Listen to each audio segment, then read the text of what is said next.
What's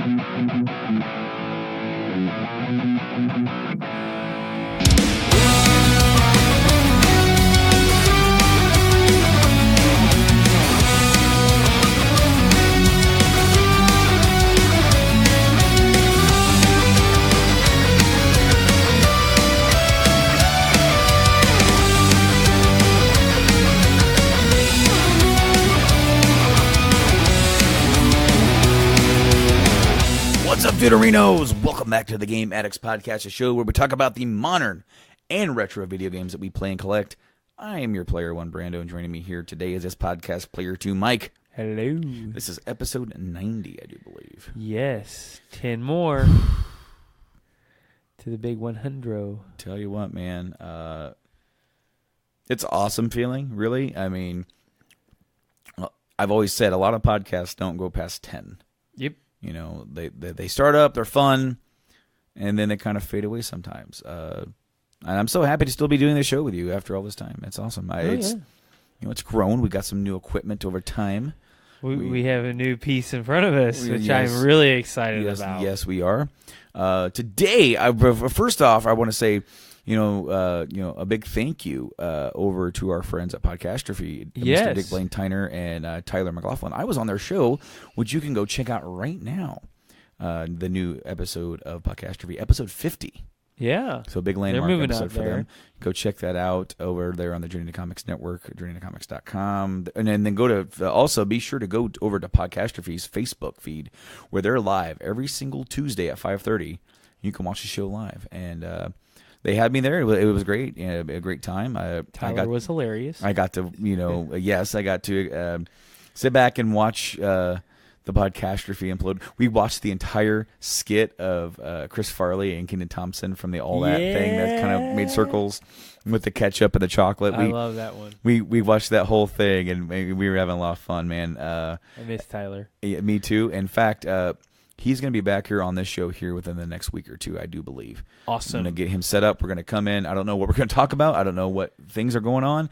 He hasn't had a lot of time to play games, but he is super excited to get a Switch this fall and pick up Octopath Traveler and to pick up Pokemon Let's Go, whichever one. Smash, version. And he's got a list. Sure, absolutely. But he said those are the two that he's getting on day one. I would like to get some stuff captured for him so that he can watch. Well, he said he is doing his best to stay 100% out of the loop, unbiased.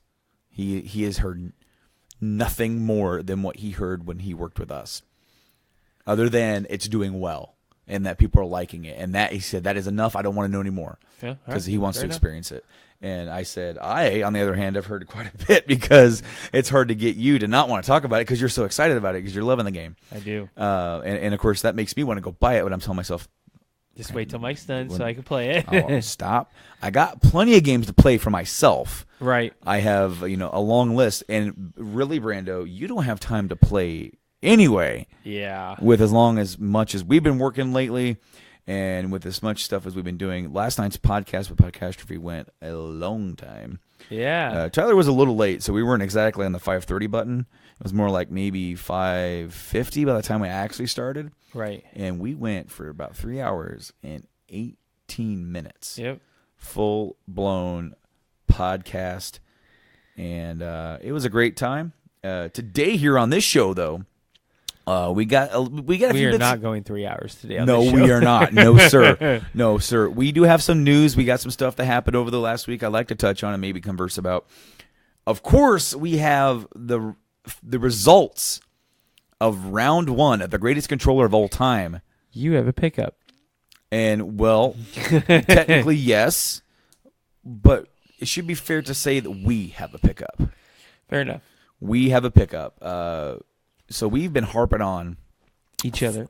Well, really here on the podcast saying, oh, it's happening. This is going to happen. We promise it's going to happen. It's happening, folks. We got ourselves a nice little piece of hardware to start live streaming the show each and every week. So when we record on Wednesdays, that's going to be the show. And then it's going to hopefully speed up edit time as far as just putting the show out there.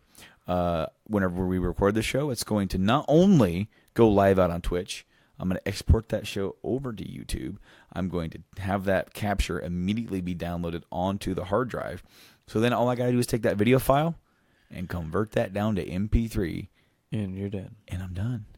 It makes since you've been handling most of the production side, it makes it a lot easier. Oh man, because when we're done here, I'll do almost everything here before I leave. And the great thing is that you have the laptop to maneuver around. Yes, absolutely. So if you're like, I have stuff to do, I can do it.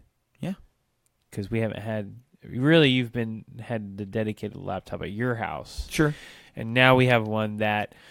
We will flip-flop back and forth until I get my own. Absolutely. We got this together, and you really helped out with that, and which is awesome because we've both now put almost the same amount of investment monetarily into our shit. But I'm going to end up just paying you off on this. Right, because I plan on getting the Surface. Because you still have your plan, and this is pretty much almost what I was going to get anyway. Not the brand, but the specs wise, it's right on the money. That's why I was like, we need to jump on this. I know, and I was like, and because I'm the kind of guy that if I don't have what I need to do to cover what I want to cover and what we want to do, when something goes up. Like on a sale, whether it's on a marketplace or whether it's on Amazon or anything, that means it wasn't meant to be. That means I'm not supposed to do it because I'm trying to be more financially responsible, which is difficult when you're a game collector and there's always new games coming out. Well, it's also difficult when we have our aspirations of what we want this show to evolve into. Absolutely. And it's hard because, I work a lot of hours, it conflicts with my personal time. I'm not going to lie. But hopefully, by the beginning of next year, I won't be doing that. Mm-hmm. And this happened to fall at a time where I had put back a lot of money because we were going to pay some stuff off. And I was like, hey, it can wait.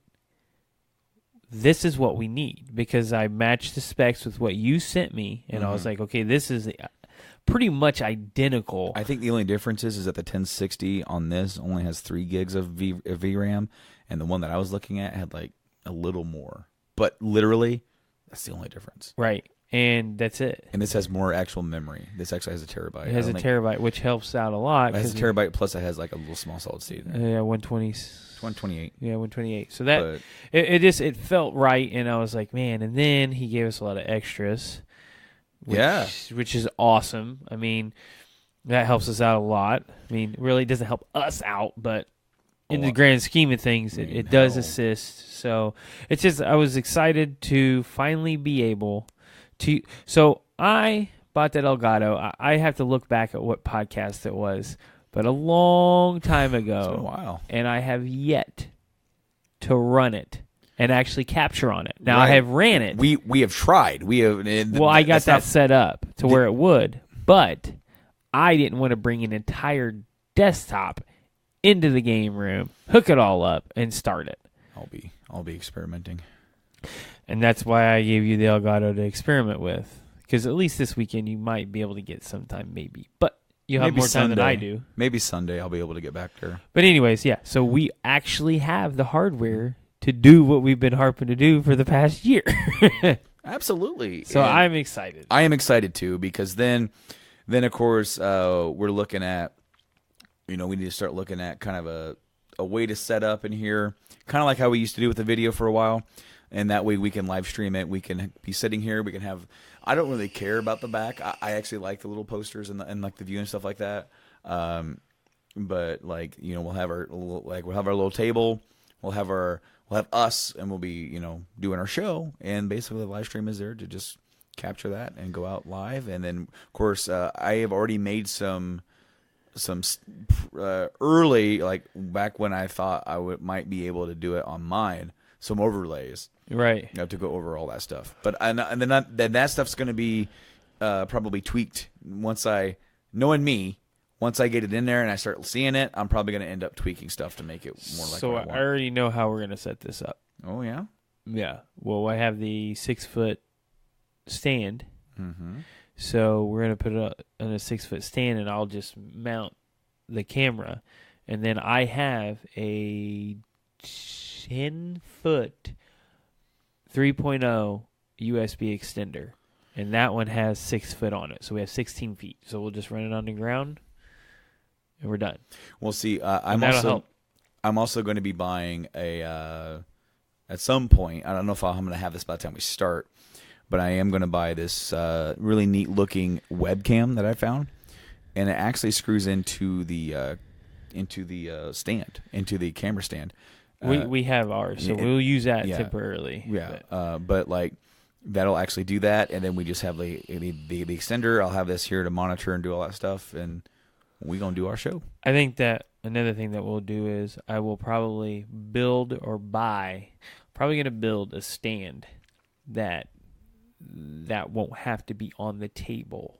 So if we do, because I don't mind having it on the table. It just makes there's a lot of stuff on the table now. There is, but when we start doing our show, it'll be different. Well, because when we start doing a show, when we start doing the live stream, we do the live stream and start showing our stuff again, like we used to, like to have a pseudo clear table to show stuff. Like I would love to get a big Game Addicts sticker to put on here. Your wife makes them. Well, she makes vinyl decals. You don't make stickers. Well, we can always get that. That's not a big deal. Well, and that's okay because, so we're shooting for 100. Yes. In 10 weeks, we're shooting for 100 to be the date that we start live streaming. And that'll be, I thought of this. When we get to episode 100, we've officially reached stage 1. Yes. Because 1 will be in front of every other number. So from episode 1 to 99, this is still the tutorials. Yeah. It's almost like we're playing a really long-winded RPG. Act 1-3. So it's like we get so far, and it's like, wow, man, this is really good. And now it's like, and now the story begins. He's like, you're kidding me. That reminds me of FF7, where you think like Midgars, where you're going to spend the whole game. Because you spend, if you take your time and you go through, you spend 10, 15 hours in there easily. And then you get out, and it's like, here's this massive world. Have fun. And it's awesome. Hell yeah. So let's do some news first. Let's do some news, yeah. Or we'll do some discussion. Because I don't have a lot of late-breaking news. I do have one thing that I found. There is a Walmart sale going on Switch games. Yeah, Nintendo games are on sale right now. And they have 2-day free shipping. Is it online only, or? I think it might be online only. Let me see here. Because it's not online only, then, maybe I'll... I don't think there's anything in here that you need or want. I have about everything I want right now. Exactly. These are the reason why I'm talking about this is because these are some primo Switch games to get. If you are just getting a Switch, now's the time to strike on these deals. Yeah. You're not going to find a Breath of the Wild. Breath or Mario. Breath of the Wild is $45. Brand new. That's good. Super Mario Odyssey, $45. Mario Kart 8 Deluxe, $45. Mario Tennis Aces, that just came out, $45. The first 3 are almost mandatory to have on this system. Well, and the thing is that those are the games from Nintendo that you need to get. Yes. Specifically from Nintendo. So, but like Mario Tennis Aces, that game looks actually like it'd be a really fun game to play. They're fun to play. The last Aces was fun to play. It's just, it's boring after a while. Like, it's fun to play for a while, especially if you're doing it together. Mm-hmm. It's fun. But after that, it's not as fun. Wait, is this on Amazon or is that still? I got confused.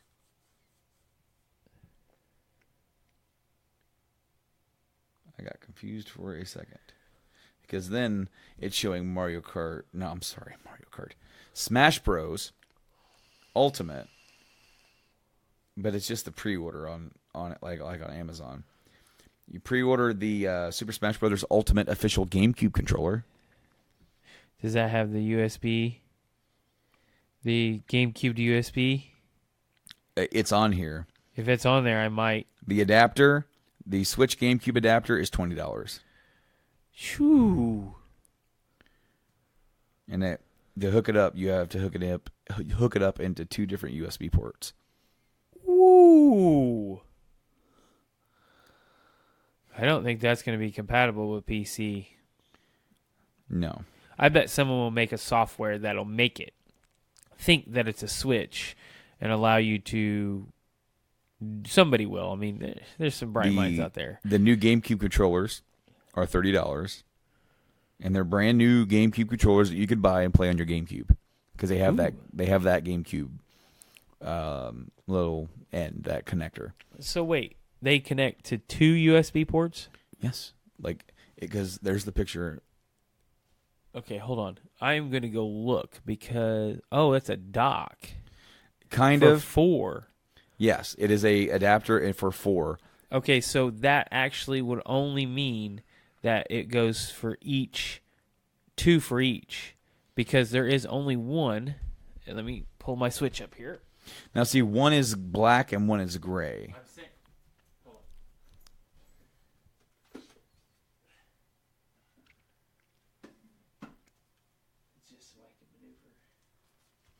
They're also up for pre-order is the Pokemon Let's Go, Pikachu and Eevee it's the bundle with the Pokeball controller for $100. I love the way it does this. Yeah, the little snap. Okay. So on my Switch, I only have the C. Well, okay. And on my dock... Those are going to have to plug into the dock. The dock, I only have, I believe, one. No. There's one on the inside and one on the outside, or at least one. Because there's one here. One inside there. There's one inside. Yeah. So one goes inside, one goes on the outside.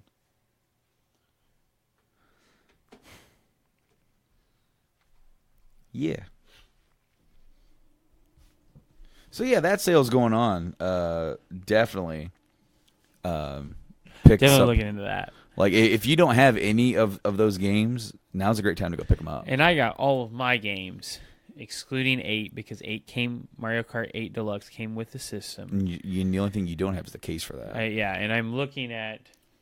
I still haven't seen any of the Switch cases on Amazon. I'd like to get one and then just print out a. You'll be able to get one eventually. Eventually, that's what I'm waiting for. Out.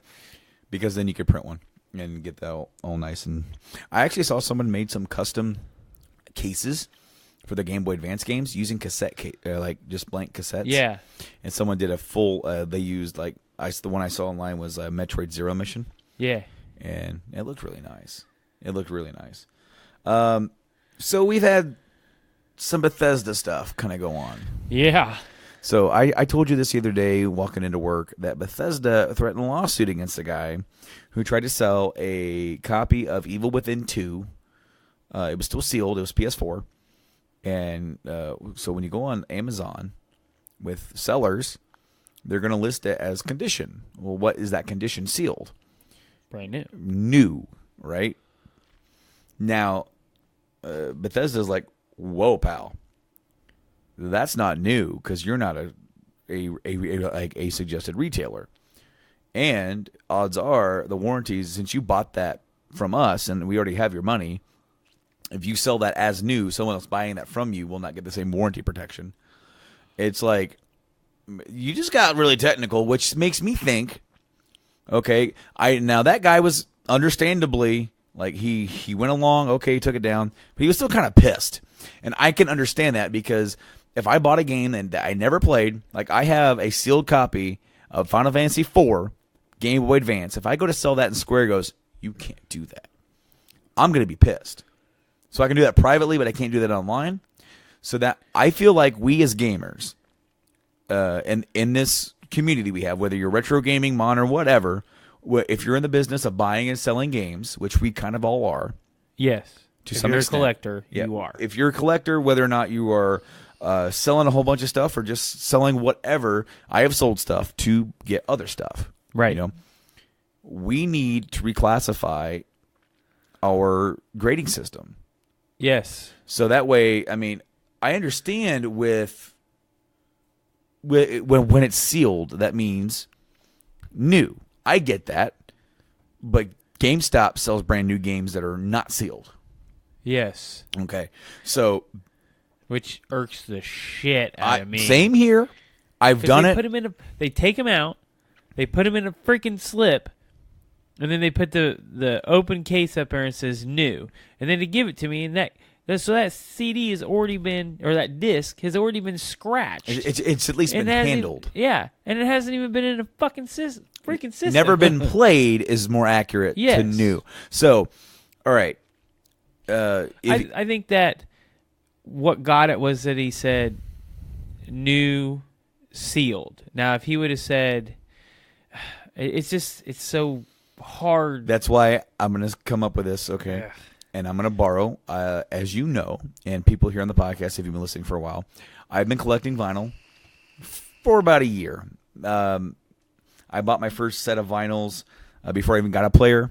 I bought 3, and I had a couple, and that was that way until like the fall, and I got a few more. And then on tax time, I'm like, you know what? I'm taking like a $300 instead of buying games this year. I'm gonna go and crack down and buy me some freaking vinyl. I got a great deal on some stuff. Anyway, so when you're looking at vinyl, it's a little different. So, the grading system for vinyl. Well, I'm gonna pull it up here.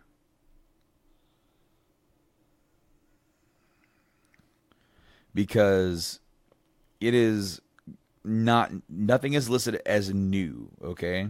Right. So for vinyl, go all the way down to the bottom. Poor or fair. Basically, this is what you start grading your packaging, whether or not disc, probably for video games, you'd be looking at disc shape. Is it scratched? Is it, is it the original packaging? All that kind of stuff, right? Right. So, like for vinyl, it's the record is cracked, badly warped, won't play through without skipping or repeating. The picture sleeve is water damaged, split on. It's all these things. Then you go for good or good plus. So you're moving up in grading. After right. Good is very good. And they're saying generally worth 25% of near value. Many of the defects found on a very good plus record will be more pronounced than a very, very good disc. The surface noise will be evident upon playing, especially in soft passages during a song's intro and fade, but will not overpower the music like otherwise. Groove wear will start to be noticeable, as with light scratches and all that kind of stuff. So, like, then the next one up from that is, very good plus, and then you have near mint or mint minus, and then that goes into mint completely. So mint would be, as a video game standard, as in The Evil Within 2. That way, if that's brand new sealed, mint still in packaging. Right. So you're selling it as not brand new. So, and the reason why I'm kind of suggesting this change overall is because we don't want people getting sued by companies for mislabeling things. Right. And if they're wanting to kind of flex their muscle and say, you cannot do this, then maybe it's up to us to take the charge and start referring to things differently, not just used or new. Maybe we need to start going with mint still in packaging. Maybe more like other collectibles and stuff like that. Not have that affect the price that you would want for it, but just for terminology, because I feel really bad for that guy. I do too. Just trying to sell a game that he bought thinking he was going to buy a PS4 and decided not to. And I had this game. I bought it and thinking that I was going to play it on here, but now I'm just going to get it on PC. And so he's like, I'm going to sell it, make some money, and then I'll go buy it on PC. Well, now he had to go and probably sell it on the marketplace somewhere. Yeah. So, I mean, it's pretty... why not take that charge ourselves? I agree. I mean, because at first I was kind of like in the bitching kind of mode where I'm like, you guys can't do that to us. And I'm like, to be fair, I guess they have a point. It's just in terminology, man. It is. So it really is. I guess the rest of it is just up to us. Whether or not what we're going to do and how we approach, I don't see that changing. But maybe if we can get enough people on board, maybe we can get that changed. Start our own petition right now. So, my question is why did Bethesda throw such a big fit over one dude? Over one guy. Whenever, this is my biggest complaint about this whole scenario. You want to complain about me or you selling a sealed copy of a game that has, obviously sealed means not played. But these guys can go on there and scalp fucking special editions like my Power Armor. Mm-hmm. You can go on it on eBay right now and look, and there is at least one Power Armor edition pre-sale ticket that you can buy for like $400. And why are you not stopping that guy other than this guy who's trying to sell the game? He can't play it, but you've got scalpers that are selling stuff like this. That is huge problem to me versus this guy who's like, so I bought this game. I physically have it in my hand. I can't play it because I didn't buy a PS4, so I'd like to sell it so that I can get the PC version. That's logical. That's understandable. But when you got guys that literally sit and camp GameStop, buy the Power Armor Edition, which I luckily got. Really happy that I got it. Of Fallout 76, by the way, I haven't mentioned that. I just assumed we almost went a whole episode without mentioning Fallout 76. I know. But so, and they're selling. They do it all the time. You're right. And they just sell the ticket that states that you have the pre-order. You don't actually physically have the product in your hand. So I don't get it. I get a piece of paper saying that I'm guaranteed to get one if you paid it all the way up. Right. So that they do that for consoles too. They do it all the time. But we want to bitch about one guy who has a game that just can't play it and wants to get his money back out of it. Or maybe he didn't. I don't know how much he asked for it. Right. He may not even been asking full price. So that's my complaint, is that this has been going on a long time. And it's always, and I know on a podcast I went completely pissy about scalpers because it's just it's bullshit. Like the Breath of the Wild. When Breath of the Wild came out, I know that's when I had my big one because I wanted the collector's edition and I could not get my hands on one. That whole because I didn't have a Switch and I didn't want to buy the collector Switch because I didn't have one. And I couldn't justify buying it just to have it and not be able to play it. And now that I have a Switch, I would like to have it. Well, and didn't that come with the whole Sheikah Slate? It came with the Sheikah Slate and everything. And I wanted the Sheikah Slate carrying case. You can buy those now for $40 or whatever it is. I still didn't get it. It was limited. I still didn't get one because I still didn't own a Switch at that time. Now I own one. It really doesn't come undocked for me because I play it at home. But still, the fact of the matter remains that you complain about this guy, but you won't stop the scalpers. Right. Those guys need to be brought down and said, hey, you can't sell this new. So then it forces them to wait to get it, to open it up. A lot of people don't want to deal with that. Think about the big headache with the Super Nintendo Classics when those came out. Like, when that Nintendo Classic came out, I had not seen a reaction or a buzz like that since the Wii. Yeah. Like, the Wii. I remember when the Wii came out. Okay, we knew somebody that we worked with. Him and his dad went and would buy them every time they came in. Turn around and sell them. They would go and buy like 2 or 3 of them. Just flip them. Yep. And I mean, they made money at it. They made a lot of money at it. Because starting off, those were hard to find because so many people were freaking doing that. Yep. And because Nintendo couldn't keep up with demand, they couldn't keep up with their supply. Well, look what happened. It pisses me off because so now you got Joe Schmo over here paid $300 for an NES Classic 2 years ago. And now they're remaking them. Now they're everywhere. Yep. Now every single store I've seen has one of those in SNESs and all that stuff.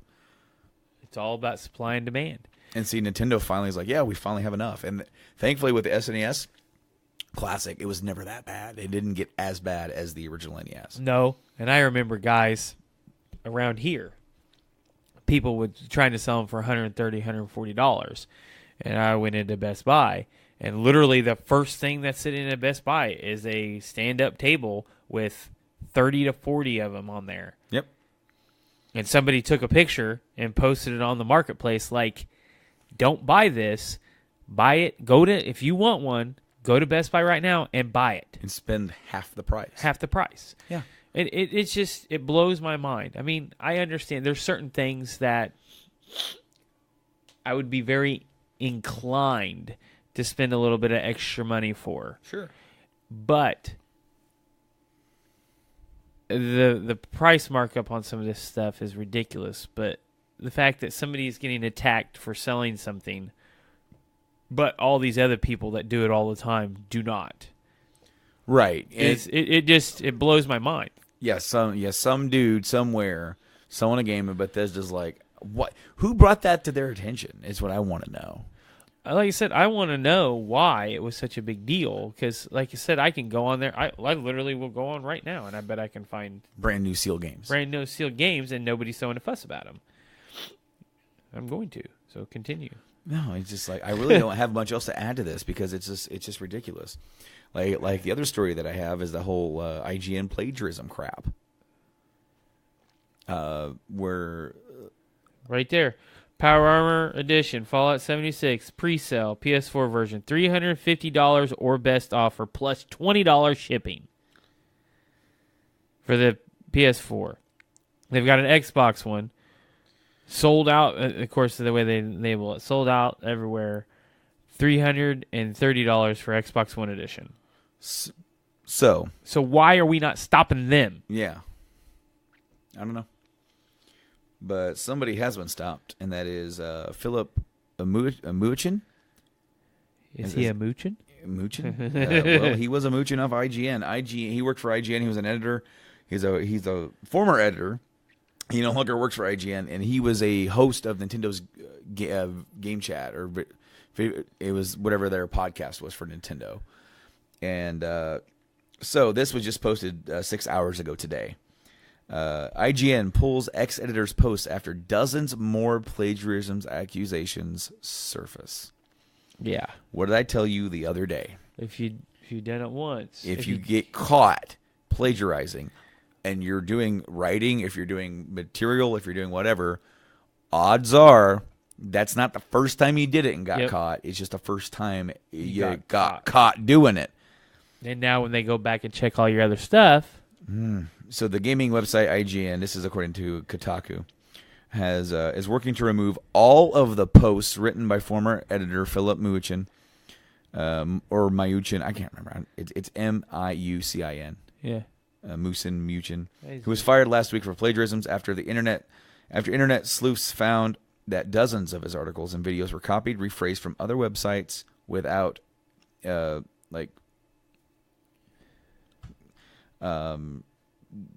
copy without consent, not consent, attribution. Yeah. With that, basically, he's like, I just said it, and this guy said it, but I'm saying it. He didn't. I'm not giving him this guy credit. Nice, we've seen enough now, says IGN, from the thread and our own searches that we're taking down pretty much everything he did. Wow. I mean, so that begs the question is, did he actually did he do game reviews, or what were they? He was doing game reviews. So did he actually touch these games? Doesn't sound like it. That quote was from IGN Reviews editor Dan Stapleton, referring to a thread on the gaming forum Reset Era, cataloging the allegations. For days, people pointed out more similarities between his work and various other articles and message board posts. The plan, according to IGN editors, is to scrutinize all the work that Muchin has published since the site hired him last October. He hasn't even been there a year. Wow. Then figure out what can be restored. IGN editors also said they hope to review the games he reviewed, which including ports of Doom and Skyrim on the Switch, both of which have been replaced with the same message. This article has been removed due to concerns over similarities to work by other authors. The author of this article is no longer employed by IGN.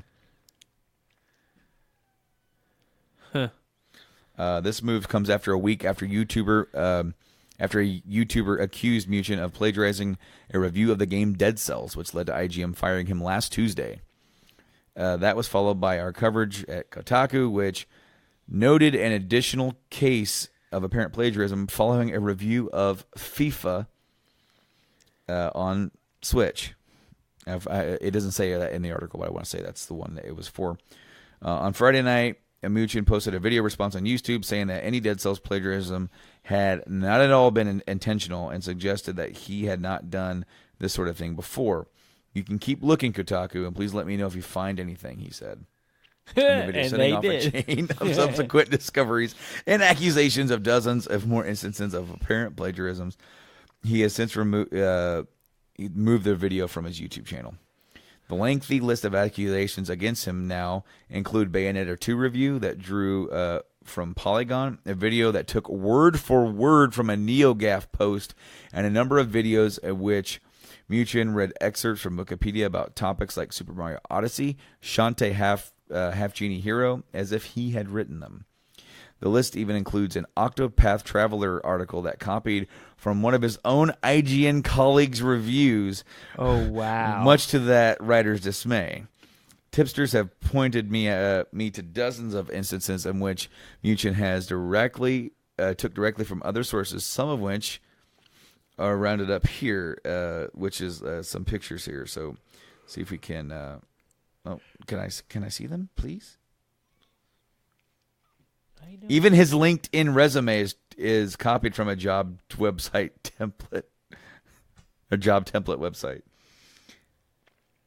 I mean, that wouldn't bother me too much. Muchin has not yet responded to the several requests for an interview.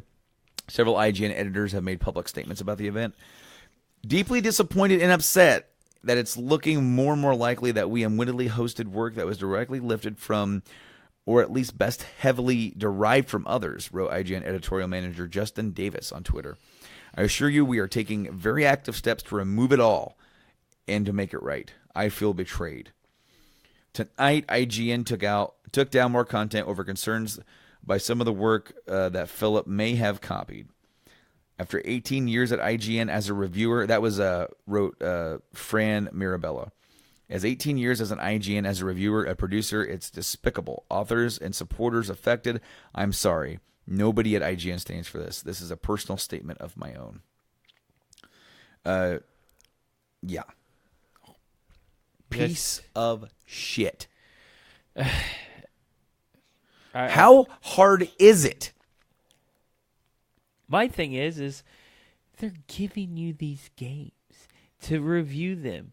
Why are you taking somebody else's words? I would be like, if that was my job and they were like, hey, here's Octo, right when it comes out or before it comes out. And your job is to play it and give an opinion. You wouldn't be able to pull me off that freaking thing. I'd have a notebook in there and be like, I don't like this, I don't like this.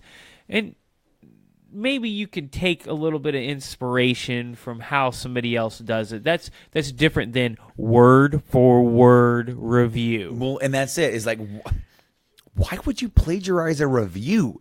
Like you said, did he even play these games? Because, like, literally, you and I could have the same opinion on a game. Yep. Okay, but we could still voice that opinion differently. You don't talk or speak or write in the way that I would. No. And odds are you and I might not even really like the same thing about the same game. Right. We might find different things. So, seriously. It's not, to me, in my mind, it is not that difficult to do. No. Like, you're playing the game. We do this every E3. I sit down in my living room, piece of paper in hand, well, a whole piece of paper, a whole notebook. Yeah. And I sit there and I watch and I write down specific things and what I liked about each presentation or about the specific points in the presentation and how I'm going to talk about them on our next podcast. I read articles on the show, and every once in a while I might forget to say where they're from. That's on me, and I'm sorry to anybody I've ever done that for.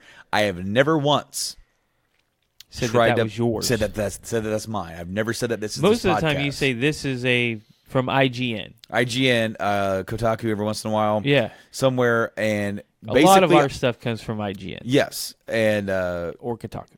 I have been reading and going to IGN literally for almost 20 years. Yes. Since it was originally Game Sages. Yes. Or a derivative of Game Sages eventually just transferred me to IGN at one point. Yeah. But I would go there for cheat codes. Well, then it became a big review site, and for not just for video games, but for entertainment. Yep. So I've been a big, heavy supporter of IGN and those that have worked there, both past and present. You guys doing what you do, writing the articles that you write, allow us to read those articles and react to them and talk about them, talk about the news, talk about this, talk about that game. I actually do take reviews from them after 20 years into a high regard. Some people may not, and I understand that. People who, like, when I see a game that comes out, what do I usually tell you first? IGN gave it a blank. Yep. Yep. And that can usually and then I go straight to Metacritic. Yeah. Then we'll go to Metacritic. And I look at all the reviews because Metacritic pulls from everyone. Sure, absolutely. And you get from Metacritic, you get the IGN. But odds are, posts. I have IGN app on my phone. I'll open that up. I'll see the review is up. I'll click on it. Won't even read the article half the time. Scroll all the way down. Boom, number. What they give it. Yeah. Boom. And then you get some of the list of what they liked or didn't like about it. And that's like, okay, that's the baseline. So then you go and then you start checking it out, whether or not you played it. Or because sometimes I don't want to read the article because I don't want to be spoiled, even though they do their best not to spoil. Right. I don't want any sort of biases or anything like that. I just want to see baseline this. So they are a good basis, but I also look at who is reviewing it through IGN. Well, and it's a shame.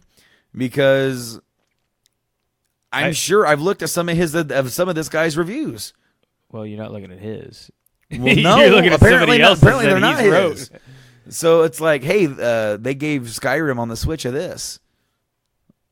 Philip gave him that, right? But it was why do that? Now, apparently, he was a YouTuber who grew his YouTube channel.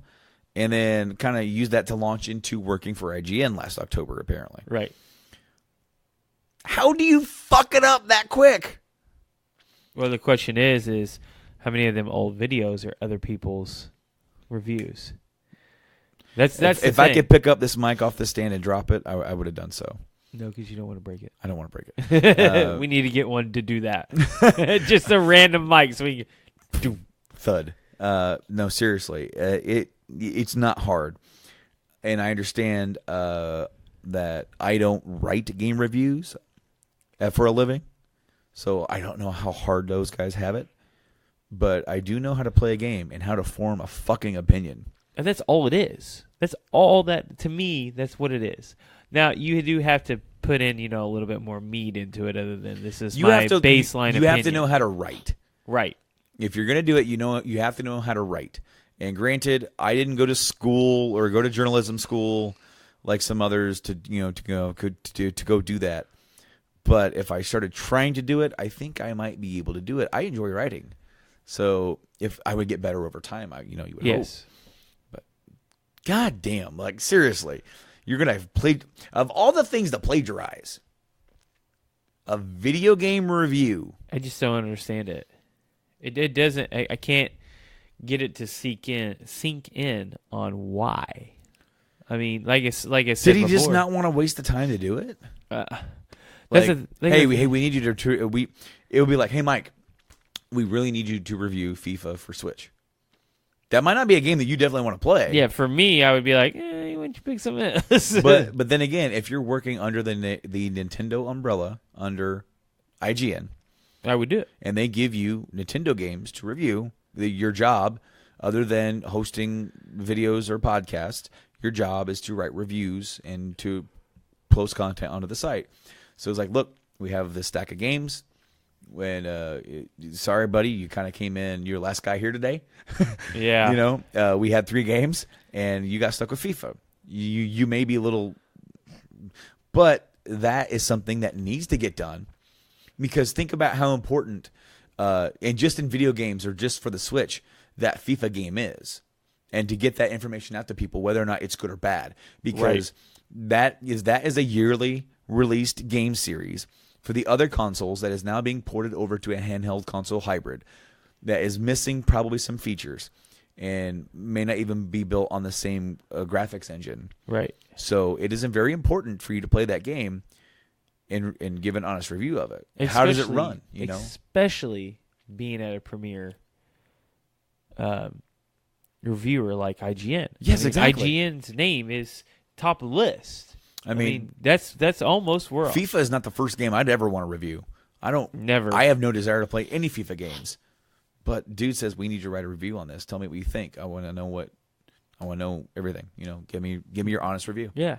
But that's your job. I mean, you think about it is you're going to get duds. That's part of it. I mean, you can't tell me that every Switch game that's ever been made or every game period that's been made is great. It might be great in someone else's eyes. I know a few that are not great, that I know that collectively the world is like, no. But that's your job. You got to do it. It's my thing is that you're getting these games. IGN gets these games before anyone else. You're going to probably put your hands on it before 99% of the population. As you said, your opinion is important. Tell me what's wrong with it. Tell me what it's missing. Tell me these small details that I need to know. About FIFA. Right. And whether or not you want to play FIFA, that's not necessarily your choice. One of the things that I don't like that IGN does, as you just stated here, there is no real category of like, I'm an RPG player. So for me, I'm going to be very meticulous about what's wrong with this game because I like RPGs. I spend a lot of time on RPGs. I'm going to be very detailed, and I'm going to tell you everything I think is wrong with it, and I'm going to be able to link it to something else that does it better. That's just the way it is. Well, sure. But and then, for like me to do FIFA, I'm not going to know crap about FIFA. Right. No, you would hopefully tailor it to people's strengths. But at the same time, it's like, the job still needs to get done. You are working for the Nintendo team on there, and when you're going to write it and you're going to be super detailed, and you're going to give it to somebody to kind of proofread it, and they're going to be like, you need to cut this down. Right. So then you have to go and rewrite it again and try to you will eventually get it to the point where it is postable, because obviously if you start going point after point after point, it gets to the point where it's just read. Yep. And it needs to be able to flow in a certain amount of way.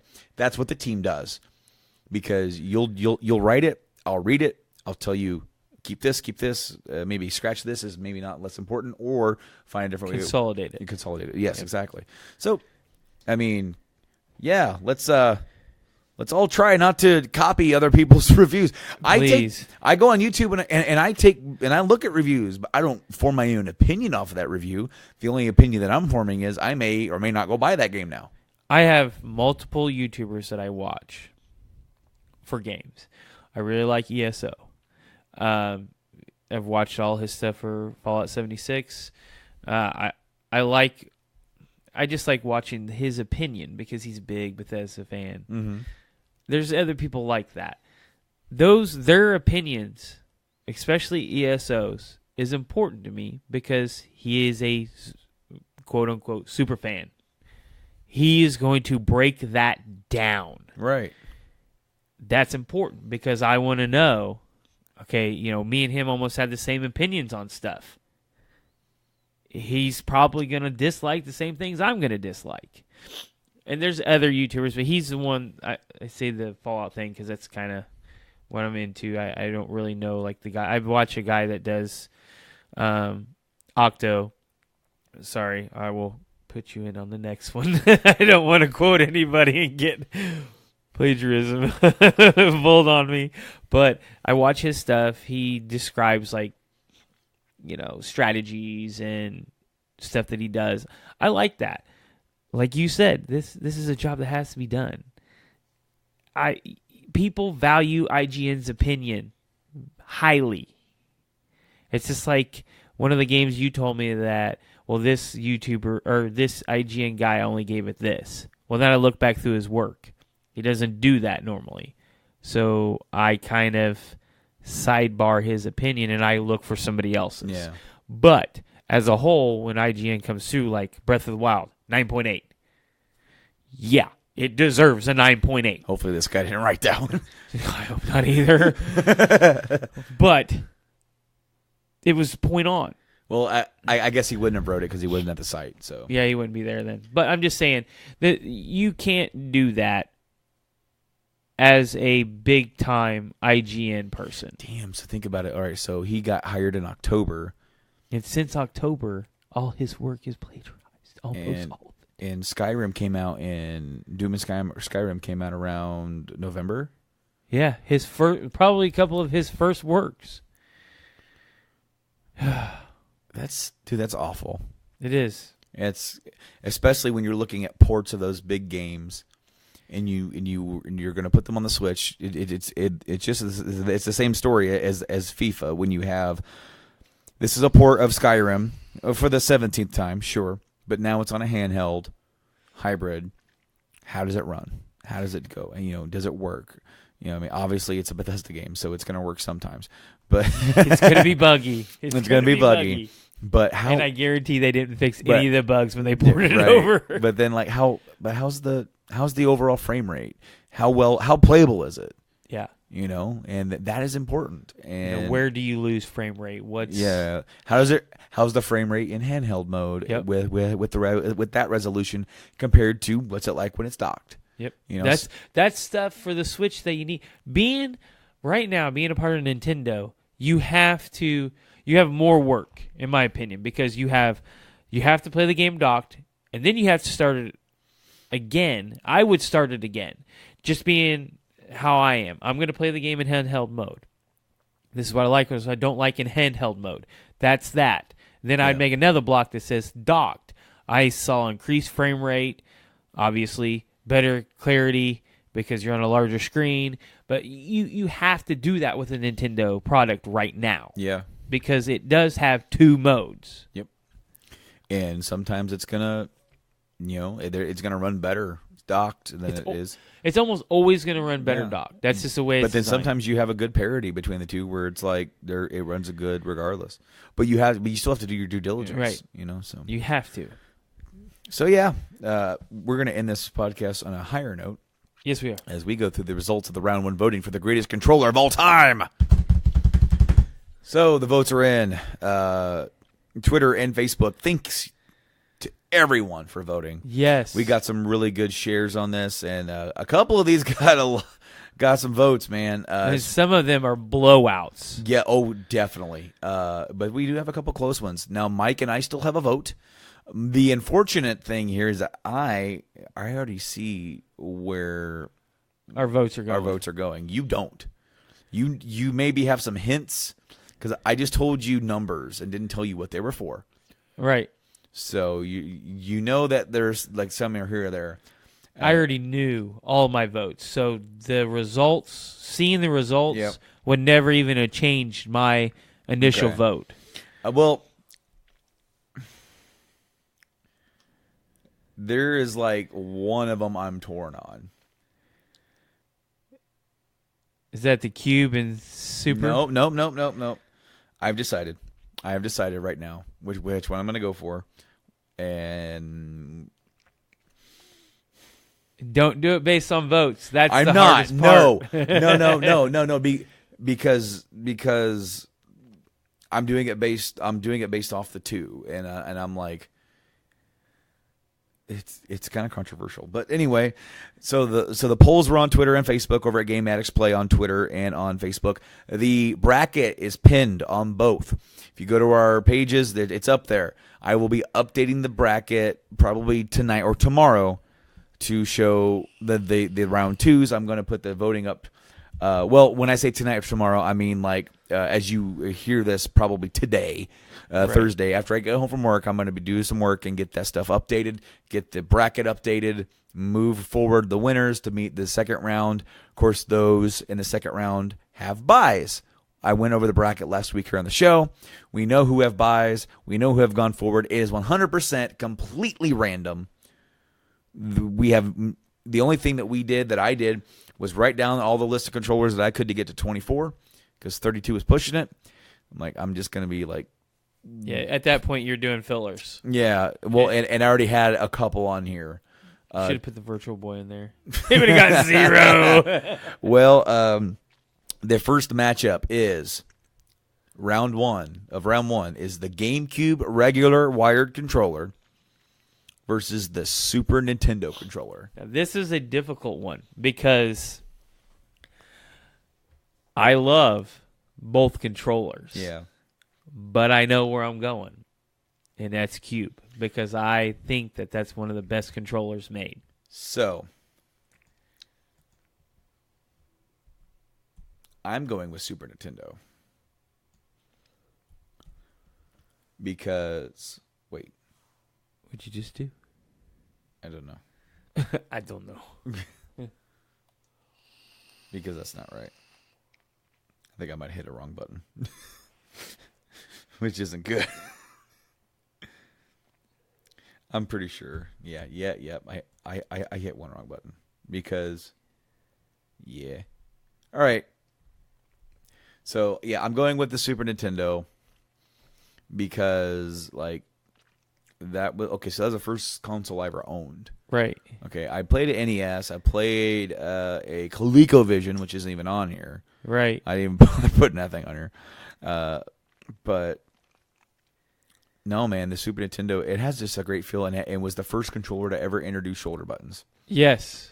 And with the R and L buttons, it has a really good feel with the D-pad, with the face buttons, and all that kind of stuff. So both of these controllers are phenomenal controllers. They are, and one reason why I'm not voting for the GameCube controller is because there's actually another GameCube controller on the list. The Wavebird? Yeah. See, I feel that... I don't know. This is the one that I've had. What if the Wavebird and GameCube controller met in the first round? Which one would you go for? The Bird. The Bird. And that's because it's the GameCube controller. It's what you like about it, yep. And then it's wireless. Yep. The only thing you don't have is vibration. So right. Needless to say, with the final tally of the votes is 11-10. GameCube moves on. I knew that would be a swing. I wanted the Super, but it just... Sorry. I think as a controller, not because of the nostalgia, not because I played the Super way more than I did the GameCube, is the fact of comfort and how it performs. And yes, the Super performs great, but it does not have that comfort that a Cube does. So this one we talked about last week a little bit. The next matchup are the Nintendo Joy-Cons versus the DualShock 3. DualShock 3. DualShock 3. We both went the same way. Now, I like the innovation that they've done with the Joy-Cons. I do too, but they are uncomfortable. Yep. And you know what? The DualShock 3 is not well liked. No. And they I'm not a partial to it at all. No. With our votes tallied in, the score is 17-1. Love you. You lone Joy-Con lover. I like it. I like it. I do not like holding the Switch and playing it. That's why I don't do it. If I had a case, that would give me that one that the one that I probably am going to end up picking up. But it's flat. Yeah. With shoulder buttons, which makes it very difficult to use. So this next one got the most votes out of all of our polls. Because somebody on Twitter shared it. So please, everybody, if you vote, please like and share it. Yes.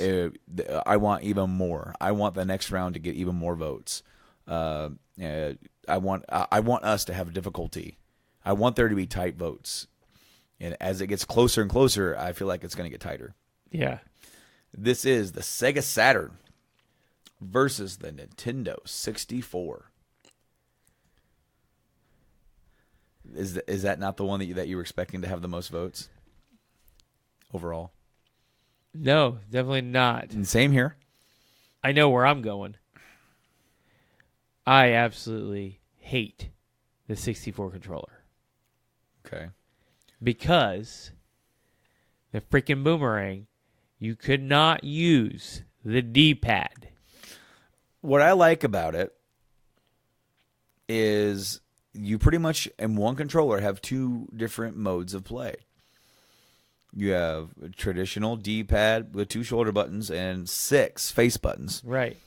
Then for like shooters or Star Fox, you had this, where your hand was down to the middle prong, or nunchuck, basically. Yeah. Which would go on, and onto the stick, and you had a Z button, a trigger button back there. And you were like this. It was a little scrunched. I hated it. If you had large hands, it was not good. But I feel like it was, for doing that, for the two, that's kind of cool and kind of innovative. It's innovative, but like I said, at the time, though, when you really think about it, like you just said, we weren't using all those buttons. Well, not all, no. Not all of them. Well, for the wrestling games, the stick was used for taunts. So you would only just flick them or use that. You saw where they were going with the C buttons as pretty much button version of like a stick. Yep. In some cases, the wrestling games were not. They were like actual buttons. Like it really varied. We're split. I'm going with the N64 on this one. Really? So, yes, you're going Saturn. Yes. And I'm going N64. I like the Saturn controller. It pretty much is. It's very comfortable. To me, it's a 6-button if you're Genesis controller. Well, with shoulder buttons. With shoulder buttons. But like, if you are going to look for comfort, I'm going to vote Saturn. But if I'm looking at like, what did it drive anything forward? No, it did not. And so it just basically took the shoulder buttons from the Super and added it into the to the Genesis. To the Genesis. So the winner with 27-11 is the N64. Wow. hey, everybody's got their thing. Oh man, it dominated, especially on Twitter. Yeah. So this was one of the hard ones. The Wavebird versus the DualShock 4. Are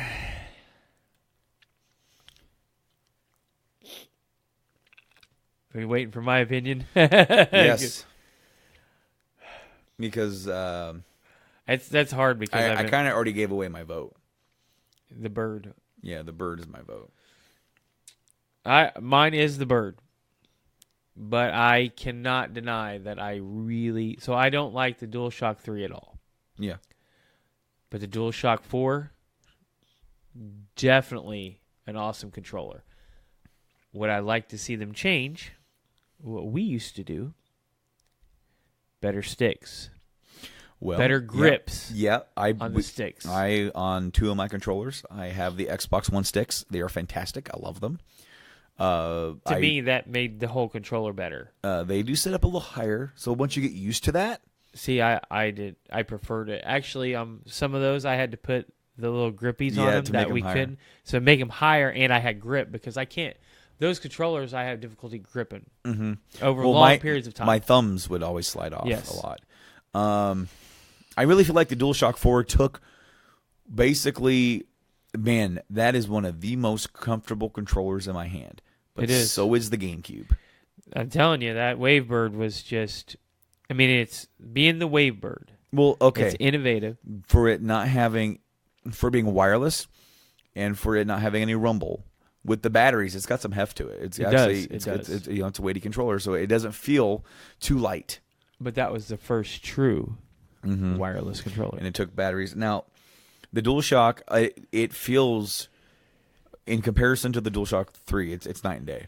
Oh, yeah. Because how it rests in your hands. If there's any controller that I feel is the closest to the Xbox 360 controller and just resting in my hands, it's that one. Yeah. Even the Xbox One kind of just rests differently for me. I can't explain it. I don't know if it's a contour. I don't know what it is. But the PS4 is just so comfortable. So the winner with 12 votes to 7 is the DualShock 4. Wow. Wow. They knocked the bird down. Yes, they did. Knocked it right out of the sky. Man. So, the next one is the Atari 2600 joystick versus the Wii U Pro Controller. Wii U Pro Controller. I'm kind of doing the same thing, yeah. Wii U Pro Controller. Pretty easy here. For us, the voting before our votes was the Wii U Pro Controller by 1. Really? Now it is 9-6. Oh, so it was already winning. It was 7-6. Okay. Yeah. With our votes in, the Wii U Pro Controller takes that. Now, nothing against the Joy. I put that controller on there pretty much because it was the first joystick. Yep. You know, it had one joystick and one button. It's not necessarily that comfortable, but it innovated. It really did. So the fact that it went up against the Wii U Pro, which I ironically don't like the placement of the stick or the right stick. I don't either. But they're trying to mimic the Wii U gamepad. Yep. And that same it works for that system. Well, yes, it does, because when you're playing that system, you're on the gamepad. You're above the buttons anyway up here. Yep. And then they wanted that same feel for the controller, so it mimics that. But that controller is so comfortable. I played a lot of Breath of the Wild with that controller, and I was very, very surprised just by how much I liked it. It's very, very comfy. So, my friend, the next one is TurboGrafx 16 versus 360. 360. Not even. I don't even have to say anything on that. So, the winner of that round with 16 votes to 0 is 360. I almost wanted to vote for TurboGrafx just to give it 1 because at that point it wouldn't matter. But that is a sweep. But no, that is a sweep for the 360 for us. Yes, no, unbelievably one of the most comfortable controllers. I put a lot of hours. You know what? And mine. As did I, even though that was not my console of choice for that generation. That controller is comfortable. The only thing is Xbox put batteries in the freaking controllers. You mean rechargeable, like internal lithium? Yes. I mean, come on now. The Switch Pro, the Wii U Pro, DualShock 3, DualShock 4, they've all got rechargeable batteries, lithium batteries inside. All you gotta do is plug in a little USB stick or USB charger. Now you can buy one for the Xbox One separately. Yeah, no. Which I did for mine. Which, have you noticed that it is a Energizer?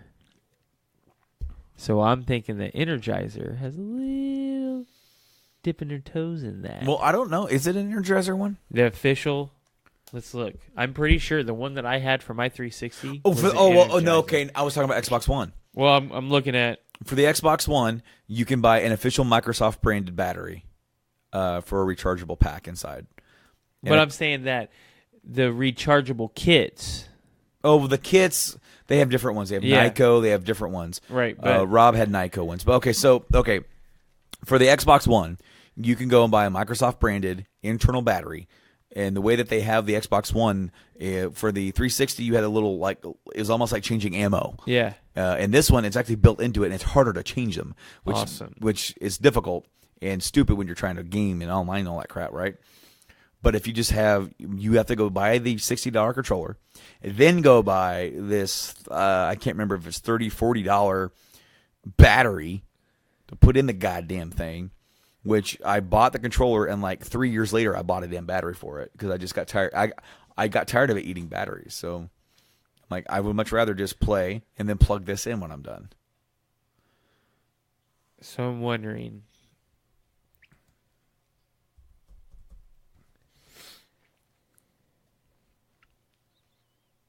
what are you wondering? If the Xbox One Elite controller has internal batteries. Oh, I don't know. I heard a rumor that they might be coming out with a version 2 of that in October or September, something like that. While you're looking that up, the next battle, the matchup, Dreamcast versus the Wii Remote.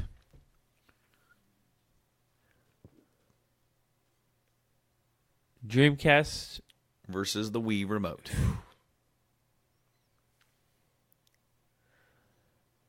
See, I kind of like the Wii Remote. But I definitely don't like the Dreamcast. That thing was a brick. What you going with?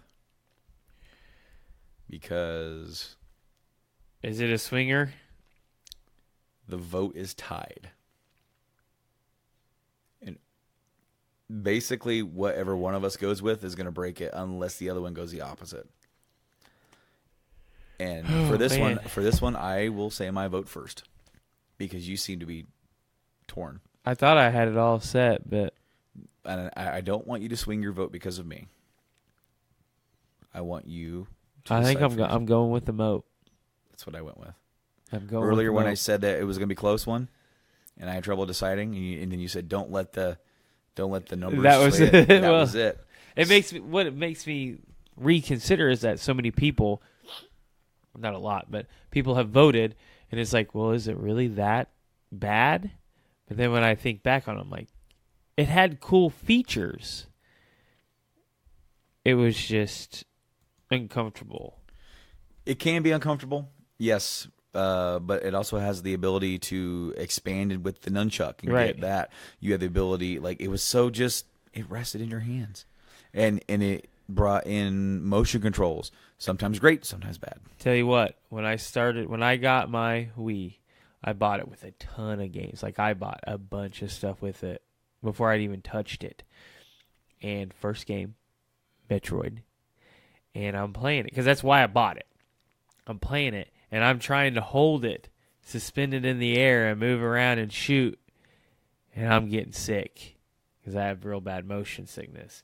So finally, after a couple of times of playing it, I realized, put it on your knee. I had to set my arm on my knee, because I was literally trying to suspend myself and do it, and it just wasn't working out for me. The last battle of round one.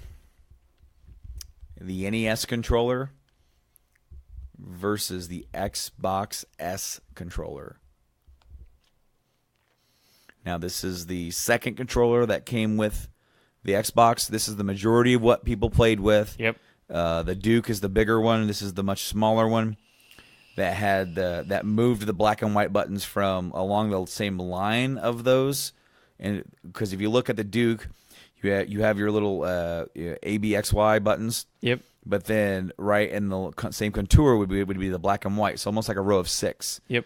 But for the smaller one, they moved the start and select button or start and back button way over here, and on the same side, they put the black and white buttons on that side. So you would play like this with your hands or your thumb right here up here on the buttons, and you have to reach your thumb down to hit the black and whites.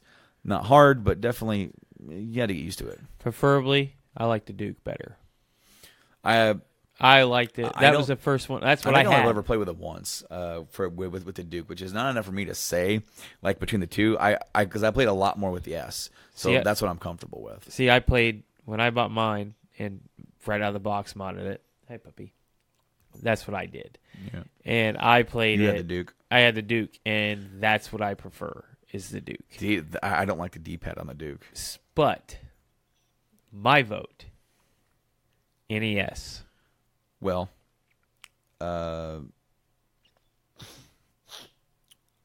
mean, yeah, that's what I was going with. It is. I really like controller. the Xbox S controller. The vote is by 1 before our votes, 14-13. With after it's going to be 16-13. The NES controller wins that round. I mean, it is the first D-pad. Oh. I sink really deep. Man, sitting like in these chairs when we're doing the show, I just slowly like start falling. That you have the comfy chair today. Well, I do, but I do the same thing in that one. Yeah, that one's. I just sort of just took this chair today. I just sat down. Yeah, well, your stuff was all there, so I didn't really care. Okay, so to recap, GameCube defeated the Super Nintendo. DualShock 3 defeated the Joy-Cons. The Nintendo 64 defeated the Saturn. The Wii U Pro Controller defeated the 2600. The Xbox 360 smashed the TurboGrafx 16. The Wii Remote defeated the Dreamcast. Wow. That was a difficult one for me to vote for because I like aspects about the Dreamcast controller. I do too, but overall, I don't. I went with the Wii, honestly, because of just how different it is and how back to basics and how simple. One of the big selections for me for the Wiimote is that there's so many freaking attachments. It can change the way you play the game. Like, I had the crossbow for a while. I had the handgun because I played a lot of the Resident Evil Umbrella Chronicles. Well, I ended up not using it because you'd have to hit the A button. Well, guess what? When you're in gun mode, you can't hit the A button very well. So you would either play like with your hand over top of the gun so you could hit the A to dodge and stuff like that. So I just think that it was innovative. You had your fishing rod. I do. I have it. It's right over there. You know what's awesome is I traded that in when I traded my Wii in, and the guy said he never sold it. So he gave it back to me.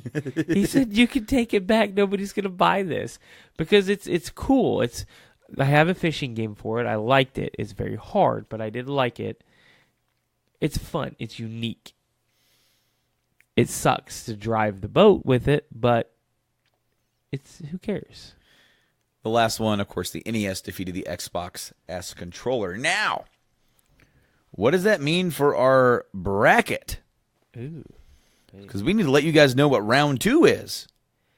That is true. So round 2, let's zoom in on this bracket that I have here, will be round 2's first battle. Are you ready for this one? Oh, I see it. The GameCube versus the Switch Pro Controller. Have fun with that one. And then the round 2 with the DualShock 3 second bracket. The next matchup is the DualShock 3 versus the original PlayStation controller, not before the sticks, man. This is just the D-pad and the buttons and the shoulder buttons, man. Old school with that one. I will not be surprised to see the DualShock take that one. I'm not telling my vote. I'm not giving my vote away either. I'm just saying I won't be surprised. Then we have the Nintendo 64 controller taking on the Sega Genesis 6-button controller. That is going to be a matchup because they're virtually almost the same versus the shoulder buttons. Well, it's and the shape is very similar. Yes, it's almost like it's got the same opponent twice. The DualShock 4 will meet the Xbox One controller. The current gen. Battle of the current gen, man. That's awesome. You couldn't have planned that any better. All right. So, and then on the other side of this bracket, you've got the Sega Saturn 3D versus the Wii U Pro Controller. Now, the Sega Saturn 3D controller is not used for a lot of games. In fact, I think it's only used for Nights into Dreams. I believe so. It might be compatible. I don't know. See, I've only ever used it once for Night into Dreams. I got to play it once. And then you've got the Xbox 360 versus the Wii U gamepad. And then, if I don't close it out here, you've got the Wii Remote versus the PlayStation DualShock. The original OG DualShock. Now, why there's two different ones? Well, because they're two different controllers. And they have a completely different feel. Yeah. And then you've got the NES original controller versus the Duke. That's I like the Duke a lot. Now, that's funny because, in a way, we have Nintendo versus Xbox, like the same thing almost twice. Yep. And then you have Nintendo versus Sega, same thing almost twice. Yep. That's going to be awesome, guys. Again, Switch Pro versus Cube, DualShock 3 versus OG PS1, Genesis 6-button versus N64, PS4 versus Xbox One, Saturn 3D versus Wii U Pro Controller, 360 versus the Wii U Gamepad, DualShock 1 versus the Wii Remote, and the NES controller versus the Duke. Voting will go live. As you're hearing this, it hopefully will be live. Well, as you're hearing this, it'll probably be live later today. So please, guys, go over there to our Twitters and to our Facebooks and vote. Guess what? If you go to both, you have a chance to vote twice. Ooh. I guess I didn't really say that last week. Since the poll's on both, you can go to Twitter, vote for your favorite there. Go on Facebook, vote for your favorite there. As I noted, or maybe I didn't note it on the air, there was one that the whole Dreamcast versus Wiimote, on Twitter it went one way, and on Facebook it went another and made it a tie. Yeah. So it's very interesting, especially if we start getting some close ones. Maybe, think about that. The vote sways in different ways on different platforms sometimes. Yeah. So definitely head over there to our social media. Help us out and vote for your favorite controller of all time as we go into round 2 next week and figure out what's going to go on after that. Because after that, now it gets into the nitty gritty. Then it gets into some real battles because that will open up into the quarterfinals. Yeah, the quarterfinals, semifinals, and then of course the finals. So,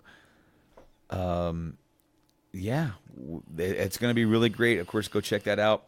You can also check out this podcast in a lot of different places. If you're first time listening, viewing, wherever you found us, man, you can go find us on all sorts of platforms on podcast audio form across the globe, including iTunes, Podbean, Stitcher Radio, Google Podcasts, TuneIn app, all this stuff, man. Spotify, we're on all that crap. We're also on YouTube. A copy of the audio podcast goes on YouTube, as always, as well as some gaming stuff. I've been putting some gaming stuff up there. I plan on doing more when it's not so scorching hot in my game room. Yes. I will be finishing The Last of Us, hopefully, soon.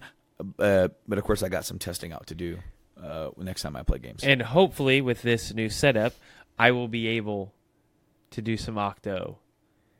We need to get a splitter first, but yes. Well, a splitter, I'm not too worried about a splitter. I'll pick that up here probably when you leave. Okay. Well, that's just in order to do Octo, we need that, and of course we need it anyway. So we do because we need it for the PS3 and the PS TV as well. Nice. Now you done throwing me off, man. All my ending shtick and all that kind of stuff. I like to. We're on the YouTubes. We're going to be on Twitch because guess what? That's where we stream the games, and of course that's where this podcast is going to be in like 10 weeks. 10 weeks, you'll be able to watch this podcast live. And all of our quirks. Yeah, and all of our little quirks. I have not pulled a mic this time. You have not? You have not gone pee? I don't have to pee either yet. Maybe I'm there. It will. I'm there. I'm you not know what? lie. I was there last night for about an hour and a half. I was like, man, I got to pee. And I'm like, oh, it's an hour and a half. Maybe in about 20 minutes we'll wrap this up. We went for another hour and a half. Yeah. Oh, man, we all had to pee. It was funny because we were like. There's a line. Well, we were wrapping it up. And then Blaine said something, and Tyler's like, I really have to pee. I'm like, that's what I was going to say. And we were like, yeah, we all have to pee. So we did a group boop. Boop.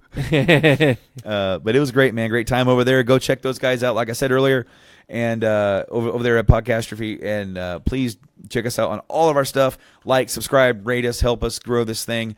And until next time, I've been Brando. And I've been Mike. And we'll see you next time.